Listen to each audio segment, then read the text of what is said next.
नमस्कार बंधुरा सकलके सुप्रभात। आमी दीपिका आबारो नतून आरो एकटी ब्लगे तोमादेर अनेक वेलकाम। अनेक अनेक भालोबासा जानिए आजकेर ब्लगटा किन्तु एखान थेकेई शुरू करलाम। आज बुधबार, घड़िर काटाय समय एखन ओई 7टा 15 मतो। सकाले बासी काजकर्म सब हये गेछे और बाइरे तो एत परिमाणे बृष्टि होच्छे, कयेकदिन धरे तो भिजे भिजेई काज करते होच्छे। शुधु आमार ना, एई समस्याटा किन्तु प्रत्येकटा बाड़िर गृहबधूदेरই होच्छे। कारण आमादेर तो घरे बसे बा खाटेर उपरे पा तुले बसे थाकले चलबे ना, बृष्टिर मধ্যে भिजे भिजेई किन्तु काजगुलो करते हबे। बाड़िर आरो जोदि 5 जन सदस्य थाके तारा किन्तु खाटेर उपरे बसे पा तुले दिब्यि ओদের दिनटा केटे जाबे। किन्तु आमादेर किन्तु समस्त संसारेर काज एक हातेई करते हबे। এই বেলা যদি খাটের উপরে পা তুলে বসে থাকি, ও বেলা কি হলেও কিন্তু আমাদের সব কাজ করতে হবে। তাই আমরা চেষ্টা করি ঘরের কাজগুলো ফেলে না রেখে করে ফেলার চেষ্টাই করি, সে যতই ঝড় হোক বা বৃষ্টি হোক। কারণ ঝড় আর বৃষ্টি হয়তো এক নাগারে চলবে, সেটা থেমেও যাবে, কিন্তু সংসারের কাজ কিন্তু ফেলে থুয়ে যাবে না। তো যাই হোক, সমস্ত বাসি কাজকর্ম করে গোপালকে জাগিয়ে নিয়েছি। 1 গ্লাস গরম জল আমিও নিয়েছি আর 1 গ্লাস গরম জল অন্বেষাকে দিয়েছি। দিয়ে আর কিছু কিশমিশ কাজু বাদাম ভিজিয়ে রেখেছিলাম, ওগুলো দিয়ে দিয়েছি। আর অন্বেষার বাবা আর অন্বেষার ভাই ওরা দুজন খেয়েছে তোমার ওই চা আর পাউরুটি, এগুলো খেয়েছে। আর অন্বেষা তো পড়তে যাবে এখন, এত বৃষ্টির মধ্যে আজকে ওকে বলেছি তো সাইকেলটা নিয়ে পড়তে যেতে হবে না, তুই টোটো করে চলে যাস। তাই ওকে টোটো ভাড়া দিয়ে দিয়েছিলাম আর এদিকে একটু চাউমিন করে দিয়েছি ওর জন্য। ভাতটা না কিছুতেই খেতে চাইছে না। আর ওর দিকটা ভাবতে গেলে ও ঠিকই করে, তার কারণ ভাতটা খেয়ে না সেই 15 ধরো মোটামুটি 35 থেকে 40 মিনিটের রাস্তা, এতটা কিন্তু সাইকেল জার্নি করে যাওয়াটাও কিন্তু খুব কষ্টের। তো এই কারণে আজকে এমনিতেও বৃষ্টি, যেতে গেলে বৃষ্টিতে ভিজে যাবে পুরোটাই, তো এই কারণে আমি কিন্তু ওকে টোটো ভাড়া দিয়ে দিয়েছি, বলেছি টোটো করে চলে যেতে।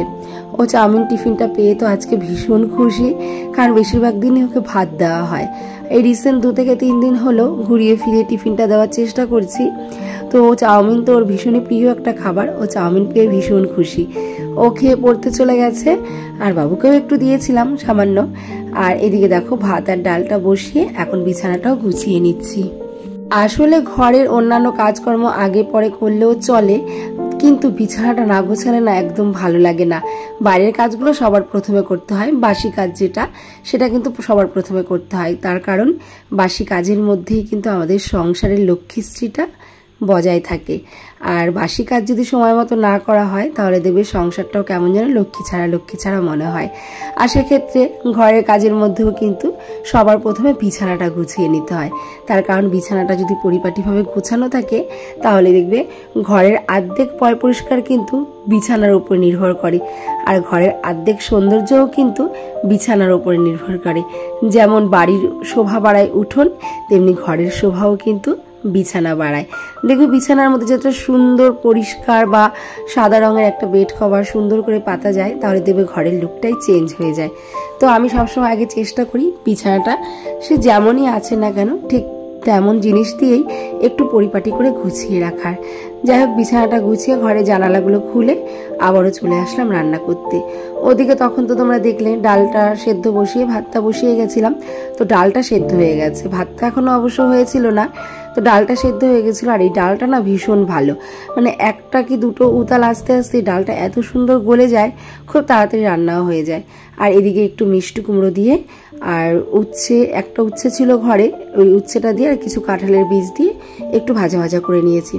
আর আজকে রান্না করবো একটু সয়াবিন হলে তো আমাদের বেশ ভালোই হয়, আমারও ভালো হয়, আমার ছেলে মেয়ে দুজনেরই ভালো হয়। তবে তোমার দাদা ভাই কিন্তু একদমই সয়াবিন খেতে পছন্দ করে না, ওর ভালো লাগে না। আসলে খাবার রুচিটা হচ্ছে যার যার মুখের ব্যাপার, যার যেটা ভালো লাগে সে কিন্তু সেটাই খাবে। আজকে আমার একটা জিনিস ভালো লাগছে বলছে সেটা তোমারও ভালো লাগবে, তার কিন্তু কোনো মানে নেই। কারণ খাবার ব্যাপারটা একদম পুরোটাই নিজস্ব, নিজের মুখে যেটা ভালো লাগবে সেটাই কিন্তু সবাই খাবে। আমরা সয়াবিন খাই দেখে তোমার দাদাভাই খাবে সেটার কিন্তু কোনো মানে নেই, ও সয়াবিন বরাবরই পছন্দ করে না। তো ওর জন্য 2টো ডিম অমলেট করে সয়াবিনের ঝোলের মধ্যে কিন্তু আমি দিয়ে দিয়েছিলাম। আসলে এত পরিমাণে বৃষ্টি হচ্ছে, কালকে রাত থেকে তো মুষল ধারায় বৃষ্টি নেমেছে, এখনো পর্যন্ত থামার নাম নেই। তো এই জন্য হয়তো মাছওয়ালা কাকুরা ঠিকঠাক করে মাছও আনতে যেতে পারছে না, তাই না 2 দিন ধরে বাড়ির উপরে ঠিকঠাক করে মাছও আসছে না। তো এই জন্য আজকে সকাল থেকে কি রান্না করব ভাবতে ভাবতেই বাবু বলল মা একটু সয়াবিন করো। তো সেই কারণে আজকে একটু সয়াবিন করা। তো ভালো করে সয়াবিন আলুগুলো ভেজে মশলা কষিয়ে তার মধ্যে 2টো ডিমের অমলেট করে এখন ঝোলটা বসিয়ে দিয়েছি। ঝোলটা ফুটতে ফুটতে ততক্ষণে আমার এক্সট্রা যা কাজকর্ম আছে সেগুলো কিন্তু আমি এক এক করে এখন সেরে নেব। আজকে অনেক দিন পরে একটু টক দই রেখেছি, মানে একটা কাকু আছে আমাদের এখান থেকে যায়, তো সেই কাকুটার থেকে আমি টক দই রাখি। বেশ কিছুদিন হলো কাকুটার থেকে আমি খোঁজ করছি কিন্তু উনি আনছেনই না। আজকে দেখি বৃষ্টির মধ্যে ভিজে ভিজে এসে কাকু আমাকে টক দইটা দিয়ে গেল। আর তারপরে দেখো ঘরে চলে আসলাম। ঘরে এসে টুকটাক যা ক্লিনিং ডাস্টিংয়ের কাজগুলো আছে সেগুলো কিন্তু এক এক করে আমি কমপ্লিট করে নেব। তার কারণ প্রত্যেক দিন যেমন বিছানাটা পরিষ্কার করি, ঘরের প্রত্যেকটা ফার্নিচার কিন্তু আমি ঠিক একইভাবে হালকা হাতে কিন্তু মুছে দিই। আর এইভাবে হালকা হাতে মুছলে ওপরের যে ধুলোর যে পোর্শনটা ওটাও পড়ে না, ওটাও পরিষ্কার হয়ে যায়। আর ডিপ ক্লিনিংয়ের সময় কিন্তু অনেকটাই সুবিধা হয়। আর ঘর দুয়ার গুছানো থাকলে বা ঘরের কাজটা একটু গুছিয়ে পরিষ্কার করে করলে নিজের মনের দিক থেকেও না একটা শান্তি কিন্তু অনুভব হয় আমাদের। আসলে টাকা পয়সা থাকলেই যে সংসারে সমস্ত রকমের সুখ মেলে এটা কিন্তু নয়। অল্প ইনকামেও কিন্তু অনেক সুখী থাকা যায় যদি বুদ্ধি করে নিজস্ব পরিশ্রম দিয়ে এবং ভালোবাসা দিয়ে সংসারের কাজগুলোকে করা যায়, সংসারটাকে চালানো যায়। আসলে ঘরের ছেলেরা তো শুধু ইনকামই করে, তো সেই ইনকামের টাকাটা যেভাবে অপচয় না হয়, যেভাবে সঠিক কাজে লেগে যেভাবে অল্প খরচে সংসার চালিয়ে কিছু ভবিষ্যতের জন্য সেভিংস করা যায়, এই পুরো দায়িত্বটাই কিন্তু ঘরের একটা গৃহবধূর হাতে থাকে। কারণ ছেলেরা অনেক ইনকাম করলেও তারা দেখবে হিসাব করে কিন্তু সঠিক জায়গায় সঠিকটা খরচ করতে পারে না।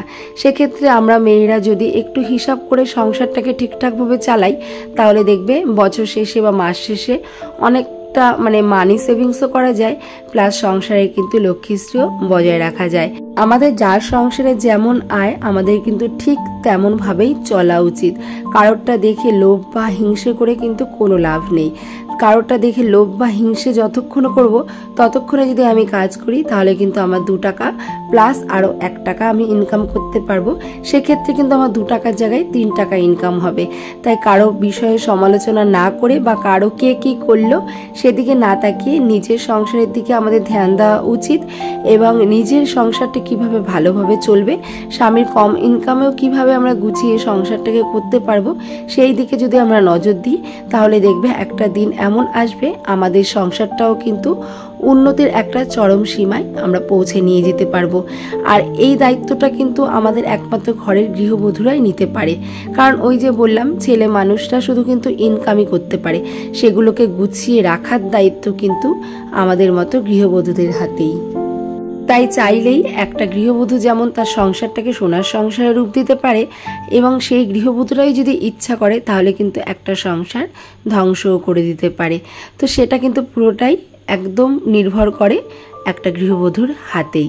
যাই হোক, তোমাদের সঙ্গে গল্প করতে করতে আমার সয়াবিনের ঝোলটাও হয়ে গেল আর ওদিকে কিন্তু ঘরের যে টুকিটাকি ক্লিনিং ডাস্টিংয়ের কাজগুলো সেটাও কিন্তু আমার কমপ্লিট হয়ে গেছে। আর সত্যি কথা বলতে অনেক দিন পরে সয়াবিনটা না এরকম মনের মতো কষা কষা করে রান্না করলাম। অ্যাকচুয়ালি বেশিরভাগ দিনে আমাদের সয়াবিন পাতলা করে কম মশলা দিয়ে কম তেল মশলা দিয়ে পাতলা করে ঝোল রান্না করা হয়। অনেক দিন পরে আজকে সুন্দর করে রসিয়ে কষিয়ে রান্না যাকে বলে, বাঙালির রান্না যে রসে কষে বাঙালি, ঠিক তেমনি কিন্তু আজকে সয়াবিনটা একদম রসিয়ে কষিয়ে রান্না করেছি আর খেতে কিন্তু দারুণ টেস্টি হয়েছিল। ডালটাও ভালো হয়েছিল, তবে সয়াবিন হলে আমার ছেলে মেয়ের কিন্তু আর কিছুই লাগে না তেমন। আজকে ডাল অনেকটা নষ্টও হয়েছিল কারণ ওই যে সয়াবিন হয়েছে, সয়াবিন দিয়ে সবাই খেয়ে নিয়েছে, ডালটা কিন্তু খাইনি।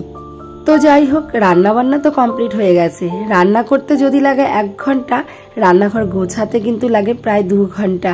কারণ রান্নার পরেই থেকে যায় আমাদের আসল কাজ। রান্না করতে বেশি টাইম লাগে না, ঘর গোছানো, পরিষ্কার করা, বাসন ধোয়া, এই যে রান্নাঘর পরিষ্কারের কাজটা এটা করতেই কিন্তু অনেকটা সময় আমাদের লেগে যায়। তো যাই হোক, রান্নাঘরটা হচ্ছে আমাদের প্রত্যেকটা গৃহবধূর কাছে একটা স্বপ্নের জায়গা। আমাদের দেখবে যতটা সময় না বেডরুম বা অন্যান্য রুমে কাটে তার থেকে বেশি মানে আমাদের ধরতে গেলে সারাদিনের 4 ভাগে 3 ভাগ সময় কিন্তু রান্নাঘরে কাটে। আর রান্নাঘরটা কিন্তু যতই অগোছালো হয়ে যাক না কেন পরক্ষণে আমরা সুন্দর করে গুছিয়ে পরিপাটি করে রাখি, মুছে পরিষ্কার করে রাখি। আর সত্যি কথা বলতে রান্নাঘরই হচ্ছে মা লক্ষ্মীর বাস। আর সেই মা লক্ষ্মীর জায়গাটা পরিপাটি করে পরিষ্কার করে রাখার দায়িত্বও কিন্তু আমাদের। গল্পে গল্পে রান্নাঘরটা পরিষ্কার করে একদম গুছিয়ে নিয়েছি। আর বাইরে দেখো কেমন পরিমাণে বৃষ্টি হচ্ছে, তোমরা তো বুঝতেই পারছো। আর তোমাদের ওখানেও কি এত জোর বৃষ্টি হচ্ছে অবশ্যই কমেন্টস করে জানিও। আর এই বৃষ্টিটা আজকে 3 ঘন্টা অনবরত, মানে একভাবে 3 ঘন্টা কিন্তু হয়ে গেছে বৃষ্টিটা। এমন পরিস্থিতিতে কিন্তু আজকে বৃষ্টিটা হয়েছে। এমনিতে তো আষাঢ় মাস পড়ার পরের থেকে বৃষ্টির থামার কোনো নামই নেই। যে জামা কাপড়গুলো শুকাবো তারও কোনো ব্যবস্থা নেই। ওই আর কি জামা কাপড় দলা হয়ে হয়ে আছে, বিছানার চাদর যেমন ঠিকঠাক করে চেঞ্জই করা হচ্ছে না, ওই রকমই আর কি। আর শুধু যে ডেইলি ওয়্যারের জামা কাপড়গুলো ওগুলো শুধু আমি প্রত্যেক দিন সার্ফ দিয়ে কেচে দিচ্ছি, যাতে করে বৃষ্টির যে একটা স্যাঁতস্যাঁতে ভাব বা একটা মানে বৃষ্টি হওয়ার পর জামা কাপড়ের মধ্যে যে একটা গন্ধ সেটা যেন না হয়। যাই হোক, এখন সন্ধ্যা হয়ে গেছে। সন্ধ্যা দিয়ে হনুমান চালিসাটা পাঠ করে এখন দেখো আমি তুলসী মাতাকেও ধূপ প্রদীপ দেখিয়ে নিলাম। ওই যে বললাম সংসারের অর্ধেক লক্ষ্মীশ্রী কিন্তু বজায় থাকে আমাদের গৃহবধূদের নিয়ম নিষ্ঠা সংস্কারের ওপর। সন্ধ্যা পুজো দিয়ে এখন গপুকেও দেখো সুন্দর করে ঘুম পাড়িয়ে দিলাম। সত্যি গপু সোনা সারাদিন কত দৌড়াদৌড়ি ছুটাছুটি দুষ্টুমি করে, তাই না? তাই ঘুমানোর সময় প্রত্যেকদিন আমি চেষ্টা করি প্রত্যেক দিনই গপু সোনার হাত পাগুলো একটু টিপে দিয়ে তারপর গপু সোনাকে শয়ন দেওয়ার। গপু সোনাকে রাতে ডিনারটা কমপ্লিট করিয়ে সুন্দর করে শয়ন দিয়ে এখন দেখো আমরা চলে এসেছি ওই সন্ধ্যাবেলার একটু টিফিন করার জন্য। বৃষ্টি হলে কিন্তু প্রত্যেকেরই একটু ভাজাভুজি খেতে ইচ্ছা করে, আমারও ঠিক তেমনই আজকে খেতে ইচ্ছা করছে। তাই গ্রেটারে একটু আলু গ্রেট করে নিলাম, সেই সঙ্গে আদা কুচি, রসুন কুচি, একটু জোয়ান, পেঁয়াজ, লঙ্কা সব কিছু দিয়ে চালের গুঁড়ো আর বেসন দিয়ে একটা ডো মতো তৈরি করে নিলাম। তো সেটা দিয়েই কিন্তু এখন তৈরি করে ফেলছি গরম গরম আলুর পকোড়া। ভীষণ মুচমুচে আর ভীষণ কিন্তু টেস্টি হয়েছিল। এদিকে বাইরে বৃষ্টি আর এদিকে গরম গরম পকোড়া, সেই সঙ্গে ছিল তোমার দাদাভাইয়ের 1 কাপ চা আর আমার জন্য মুড়ি। পকোড়া দিয়ে মুড়ি খেতে আমার কিন্তু দারুণ লাগে। আর তোমার দাদাভাইয়ের চা ছাড়া চলে না, ওর জন্য কিন্তু আবারও 1 কাপ চা, 1 কাপ চা, গরম গরম পকোড়া আর সেই সঙ্গে মুড়ি। মানে সন্ধ্যেটা জাস্ট জমে গেছিল। চলো তাহলে টিফিনটা করতে করতে তোমাদের থেকে বিদায় নিয়ে নিই। আবারও বলছি, ভালো লাগলে like, comment, share and subscribe. Tata, good night.